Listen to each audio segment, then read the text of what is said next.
On September 11, 2012, a tragic event unfolded in Benghazi, Libya, that would have far-reaching consequences. The U.S. diplomatic compound was attacked by armed militants. Ambassador J. Christopher Stevens was among those killed. The attack sent shockwaves through the American government. It raised serious questions about security at U.S. facilities abroad. The attack ignited a firestorm of controversy in Washington. The Benghazi attack became a lightning rod for partisan politics. Republicans accused the Obama administration of mishandling the situation. They pointed fingers at then-Secretary of State Hillary Clinton. Democrats defended the administration's actions. The attack left a lasting mark on U.S. foreign policy. The attack began in the evening with gunfire and explosives. A small group of U.S. personnel was trapped inside the compound. A CIA annex nearby was also targeted. Amidst the chaos, pleas for help were sent out. A rescue effort was hampered by confusion and delays. By morning, 4 Americans were dead, including Ambassador Stevens. The Benghazi attack exposed the vulnerabilities of U.S. diplomatic missions. It also highlighted the challenges of responding to crises in an age of terrorism. The Benghazi attack remains a sensitive and controversial issue. The Benghazi attack immediately sparked outrage and demands for answers in Washington. Republicans in Congress were quick to seize on the tragedy, launching a series of investigations into the Obama administration's handling of the situation. They accused the administration of failing to provide adequate security at the Benghazi compound, and of misleading the public about the nature of the attack. One of the most contentious allegations was that the administration had deliberately downplayed the role of terrorism in the attack for political reasons. Republicans pointed to initial statements by administration officials that suggested the attack was a spontaneous protest that spun out of control, rather than a planned terrorist operation. They accused the administration of trying to protect President Obama's image in the lead-up to the 2012 election.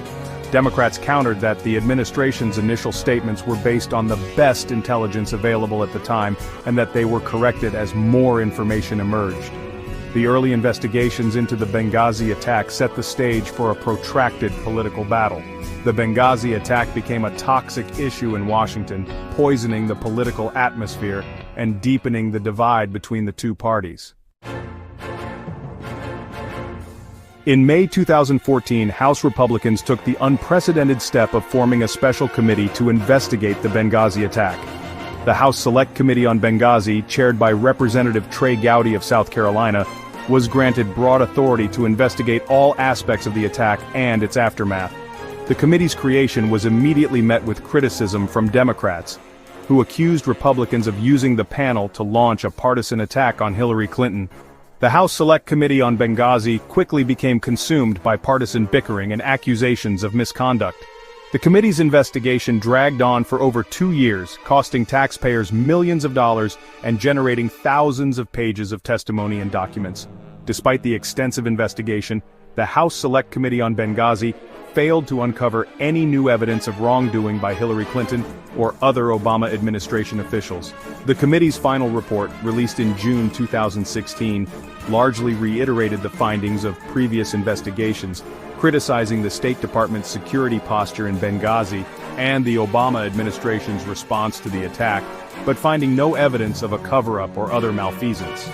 The committee's work would have a lasting impact on American politics, casting a shadow over Clinton's 2016 presidential campaign and contributing to the deeply polarized political climate that continues to this day. Several key figures emerged during the Benghazi investigations, each playing a significant role in shaping the narrative surrounding the attack and its aftermath. Trey Gowdy, the Republican congressman from South Carolina, became a household name as the chairman of the House Select Committee on Benghazi. Known for his prosecutorial style and sharp questioning, Gowdy became a hero to conservatives who believed that the Obama administration was engaged in a cover-up.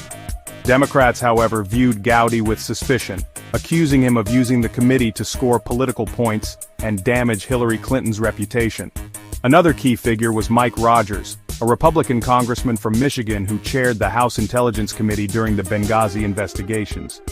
Rogers led a separate investigation into the intelligence community's handling of the attack, which ultimately concluded that there was no intelligence failure or deliberate attempt to mislead the public. However, Rogers' investigation was not without controversy.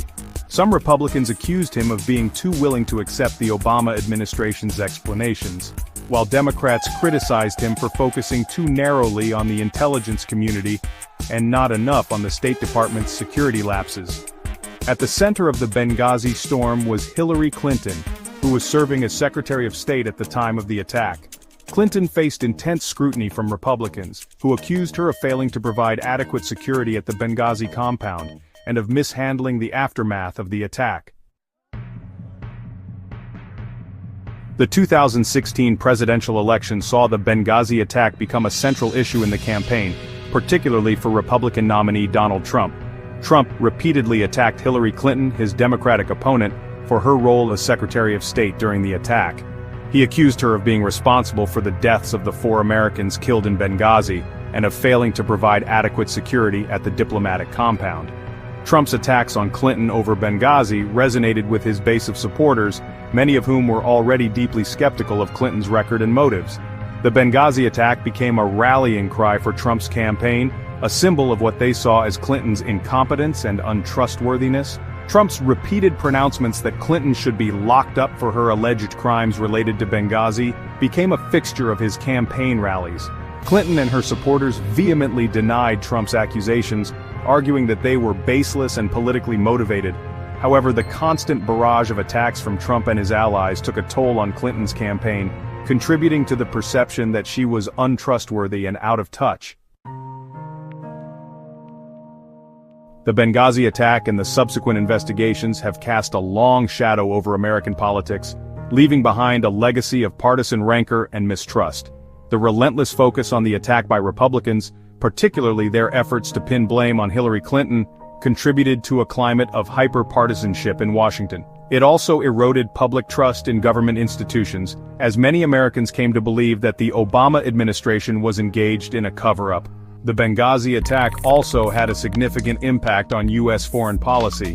The attack highlighted the dangers faced by American diplomats and aid workers serving in volatile regions around the world. It also led to increased security measures at U.S. diplomatic facilities abroad, as well as a more cautious approach to American involvement in overseas conflicts. The legacy of the Benghazi attack is a complex one, marked by tragedy, political opportunism, and enduring controversy. The attack and its